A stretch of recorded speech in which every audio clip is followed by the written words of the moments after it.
chosen is diseases of rice and control measures.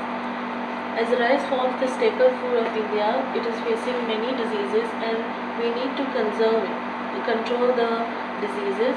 Some of the common diseases which are faced by rice, they are bacterial blight, wherein the symptoms are browning of the leaf and yellowing of the leaf. It occurs wherein places where there are number of weeds present, where heavy rainfall and strong winds are there.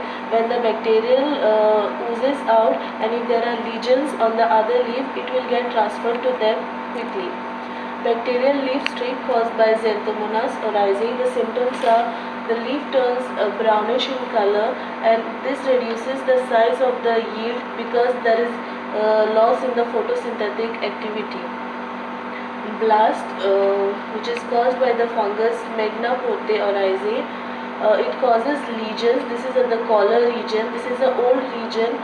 These are the different shapes. That is, this is spindle and this is diamond shape. It causes grey or white color lesion.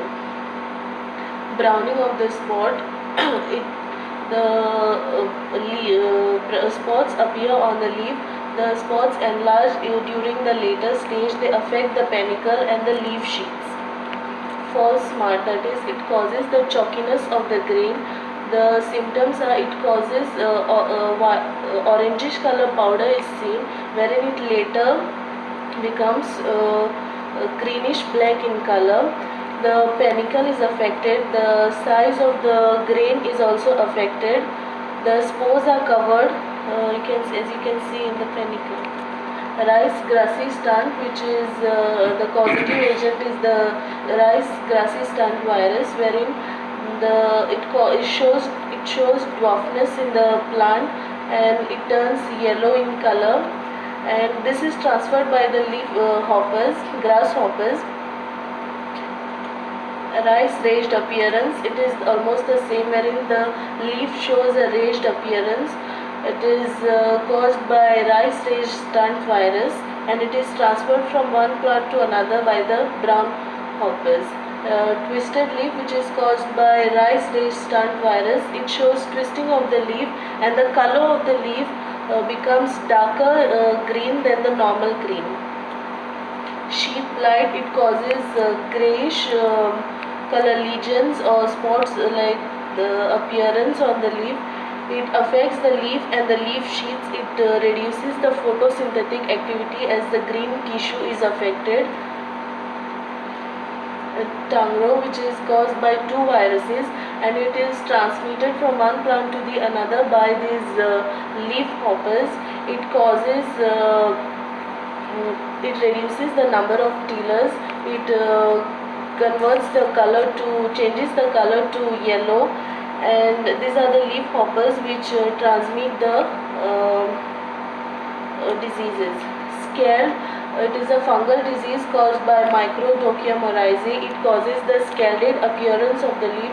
Again, here the photosynthetic activity is affected and the size of the rice is reduced. Narrow brown spot caused in leaf sheaths and leaf. Narrow brown spots appear on the leaf, and then they get transmitted to another plant. Red orangish color stripe occurs on the leaf. Bacane, which is the plant grows taller in height. The color of the leaves, it changes to pale. It affects it reduces the size of the grain. Sheath rot, this browning of the leaf is caused by two fungal species, that is Sacrocladium oryzae and Sacrocladium attenuata, wherein the sheath and the panicle, they change the color to brown and they get rotten, and finally the plant collapses. Blast, which affects the above ground level parts, that is at the collar region, the panicle and the stem. The color changes to brown, wherein it affects the grain, the major stem portion. Stem rot, the same. It rottens the stem, wherein it makes the tissue soft and the plant collapses. bacterial sheath brown rot. Over here it is caused by Pseudomonas fuscovaginae, wherein the leaf, there is discoloration of the leaf. The panicle is also affected. It causes change in the color. The grains are also affected. Rice stripe viruses, it causes stripe like things, and it changes the color to orange. Now in order to control these diseases, we need to use reduce amount of nitrogen or any fertilizers which we use. We need to keep the fields clean. Application of the fungicide or herbicide whenever required at given required in good intervals. And then we have to keep the fields clean, burn the straws or the stubbles, or let them decompose.